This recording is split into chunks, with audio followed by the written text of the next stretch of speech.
Yuim simutya ng ilog. Sa isang payapang baryo, may isang ilog na napakalinaw na parang salamin. Sinasabi ng matatanda na may nagbabantay dito. Isang mabait na diwata na ang pangalan ay Mutya.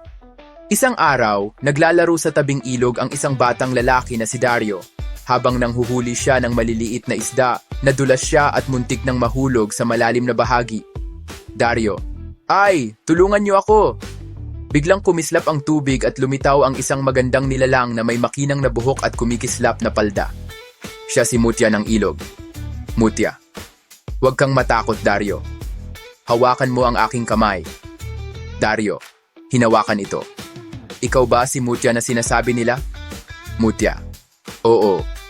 Binabantayan ko ang ilog at ang mga batang pumupunta rito." Pag-ahon ni Dario, napansin niya ang lungkot sa mukha ng diwata. Dario, "Mutya, bakit parang malungkot ka?"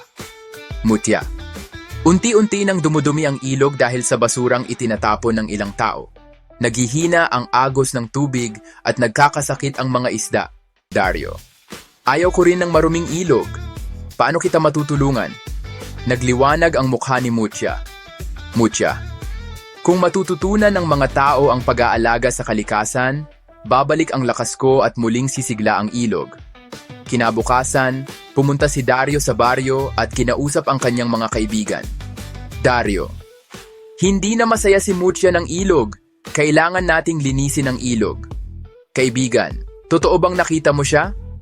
Dario, "Oo, at kailangan niya tayo." Nagkaisa ang mga bata. Nagdala sila ng sako, walis at lambat. Isa-isa nilang pinulot ang mga plastik, papel at basurang nakakalat. Dumating ang ilang matatanda. Matanda, "Dario, bakit niyo ginagawa yan?" Dario, "Para sa ilog po, para kay Mutya, para po sa atin." Napaisip ang mga matatanda at sumama sa paglilinis. Pagsapit ng hapon, muling bumalik si Mutya sa ibabaw ng tubig. Kumikinang ang kanyang anyo higit pa sa dati.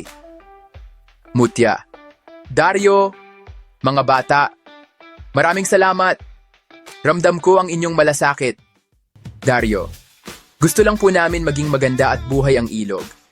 Mutya, "Dahil sa inyo babalik ang lakas ng ilog. Patuloy ninyo itong alagaan." Biglang namulaklak ang mga halamang tubig at naging mas malinaw pa ang agos ng tubig. Mutya, "Tuwing aalagaan ninyo ang kalikasan, nandito lang ako." Dario, "Pangako Mutya, hindi ka namin pababayaan." Simula noon, lahat ng taga-baryo ay naging mas maingat.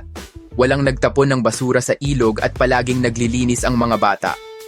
At tuwing dapit hapon, may nakikita silang mahinang liwanag sa ibabaw ng tubig. Palatandaan na si Mutya ng ilog ay masaya. Aral ng kwento, kailangang alagaan ang kalikasan dahil ito ay nagbibigay buhay sa lahat. Para updated ka sa mga istorya na aming ilalabas, huwag kalimutan ng subscribe. Maraming salamat.